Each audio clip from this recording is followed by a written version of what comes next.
Okay, good morning students. Class 10 geography online classes of RPS school. इसके पहले का मैंने आपको चैप्टर पढ़ाया था life lines of the Indian economy. उसमें मैंने आपको बताया था इंडियन इकोनॉमी में ट्रांसपोर्टेशन का क्या इंपॉर्टेंस है, उसके बारे में बताया था मैंने आपको। उसमें मैंने रोडवेज को फर्स्ट स्टार्ट किया, और रोडवेज में मैंने इससे पहले आपको बताया था super highway, national highway, district road, उसके बाद ये सभी आपको बताया था मैंने। सभी रोड्स का मैंने क्लासिफिकेशन भी किया और बताया। अब जो नेक्स्ट रोडवेज है उसका डिस्ट्रिक्ट रोड आता है।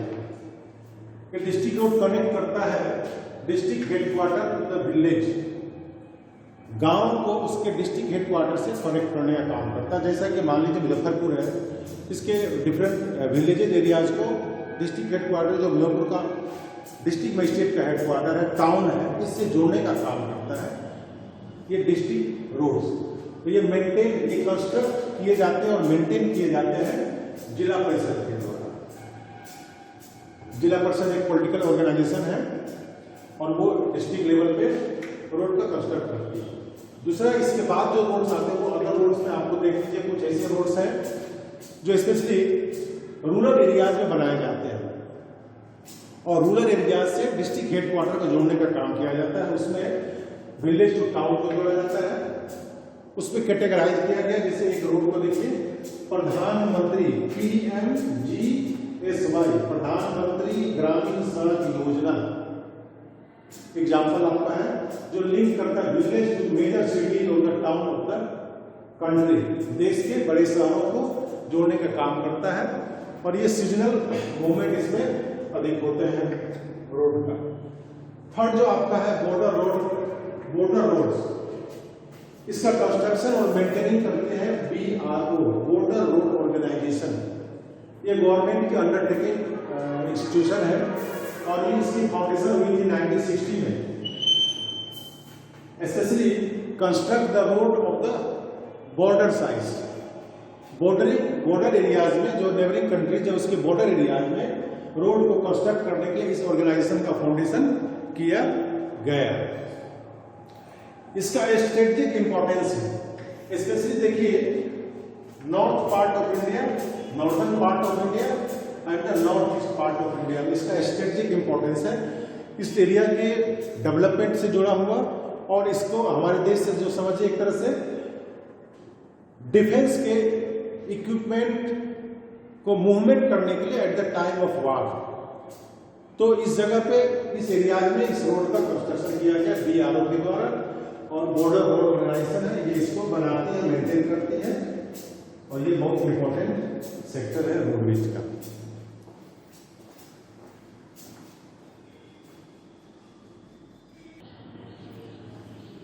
रोड डेंसिटी, इसके आगे का जो टॉपिक आपका है रोड डेंसिटी।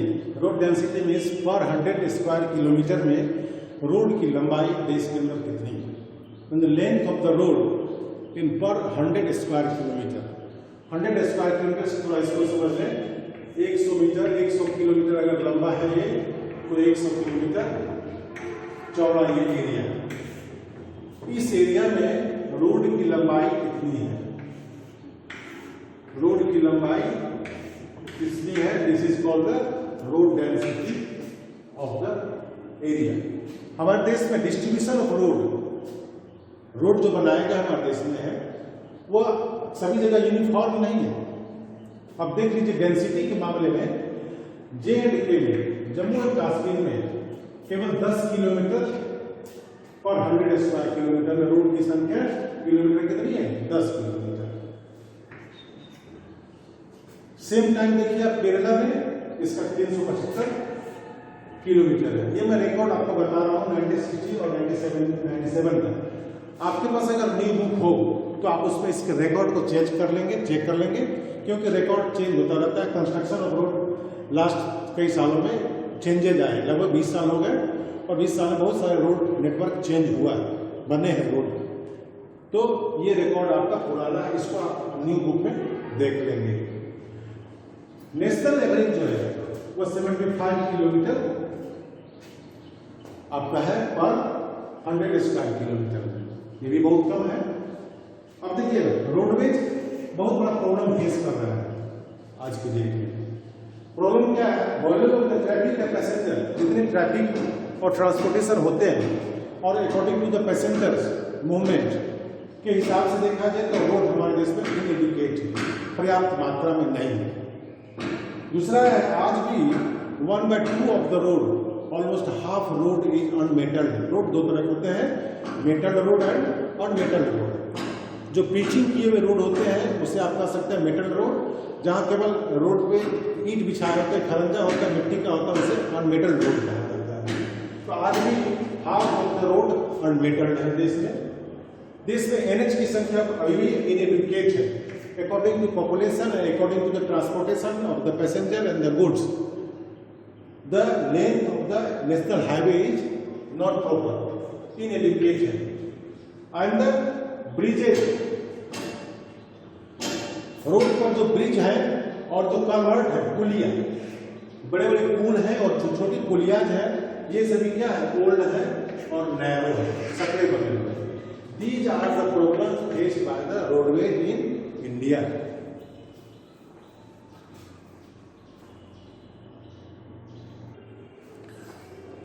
नेक्स्ट जो टॉपिक आपका है वो रेलवेज। इसके पहले रोडवेज का मैंने आपको एक्सप्लेन किया, अब देखिए रेलवेज का। Principal mode of transportation in India.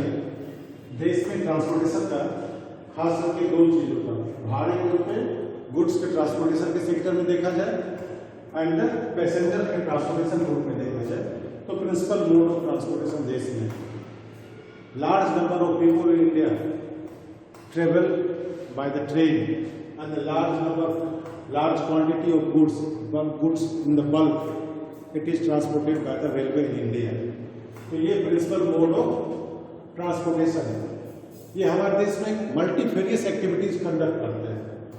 Multifarious means कई तरह की एक्टिविटी कंडक्ट करते हैं। बिजनेस डीलिंग करते हैं, ये बिजनेस देखिए रेलवे के डिफरेंट पार्ट में, और रेलवे से जुड़े हुए lot of different types of businesses जुड़े हुए हैं रेलवे से। साइट सीइंग का काम करते हैं, दृश्य, और देश के डिफरेंट पार्ट में रेलवे मूवमेंट करने के साथ लोग दृश्य और अच्छे अच्छे जगह देखने के लिए जाते हैं, टूरिस्ट के रूप में इसको यूज करते हैं, टूर पे लोग जाते हैं। इसको है पिलग्रिमेज, जैसा कि आप इसको मैं बता दूं, पैलेस ऑन व्हील एक ऐसी ट्रेन है जो राजस्थान दिल्ली से चलती है, जयपुर से चलती है, और देश के कई पार्ट में वो घूम करके आती है, लोगों को घुमाती है, हमारे देश के कल्चर ट्रेडिशन को वो लोगों को अवगत कराती है, मिलाती है। पिलग्रिमेज तीर्थ यात्रा भी इसी लोग करते हैं ट्रेन के लिए। ट्रेन के थ्रू लोग तीर्थ यात्रा पे निकलते हैं देश के डिफरेंट पार्ट में जहाँ कहीं भी रिलीजियस पैलेस है। इस सर्विस को भी रेलवे प्रोवाइड करती है। ट्रांसपोर्टेशन ऑफ गुड्स और लार्ज स्केल में ट्रांसपोर्टेशन ऑफ गुड्स करती है, और स्पेशली लॉन्गर डिस्टेंस में जो रोडवेज मैंने बताया वो मोस्टली शॉर्टर डिस्टेंस तक होते हैं और शॉर्ट गुड्स और हल्के सामान लेकर चलते हैं कम मात्रा में, लेकिन रेलवेज बल्क में और लॉन्गर डिस्टेंस तक ट्रांसपोर्टेशन करते हैं गुड्स का एज वेल एज पैसेंजर का। ये रेलवे एक integrating force of the country है। ऑलमोस्ट 170 ईयर्स, लगभग 170 साल से यह देश को जोड़ने का काम कर रहा है। हमारे देश में 1853 में फर्स्ट रेलवे का लॉन्च हुआ, उसके बाद लगातार ये देश को इंटीग्रेट करके जोड़ने का काम कर रहा है, और देश के नॉर्थ ईस्ट साउथ वेस्ट के पार्ट को और रिमोट एरियाज को भी जोड़ने का काम कर रहा है इसमें। ठीक है, ये हमारे देश को इकोनॉमी का लाइफ, हमारे देश के इकोनॉमी को बाइंड करके रखता है। इकोनॉमिक सेक्टर को बाइंड करके इसलिए रखता है कि देश के हर पार्ट में हर तरह के लोग रहते हैं और हर तरह के बिजनेस होते हैं, डिफरेंट टाइप्स ऑफ बिजनेस होते हैं, और इस तरह से इंटरलिंक करके रखता है supply of the goods and travelling the people from the train, passenger को ढो करके और सामान को पहुंचाना। Extended the development of the industry and agriculture. Industries में रॉ मटेरियल पहुंचाने के लिए, फिर प्रोडक्ट जो गुड्स प्रोडक्ट होते हैं उसे डिफरेंट पार्ट तक सप्लाई करने का भी काम रेलवे करती है। और एग्रीकल्चर सेक्टर में ग्रेन को लोड करके देश के डिफरेंट पार्ट में, रिमोट एरिया में जहाँ कहीं भी ये स्टोर नहीं है वहाँ इसको पहुँचाना, जहाँ शॉर्ट कमिंग से ग्रेन के वहाँ से ग्रेन को पहुँचाना, इंडस्ट्रीज तक ग्रेन को पहुँचाना, ये सभी काम करती है रेलवे। इसलिए कहा जाता है railway integrating part of the integrating force of the country, means पूरे देश के रिमोट एरियाज को जोड़ने का ये काम करती है।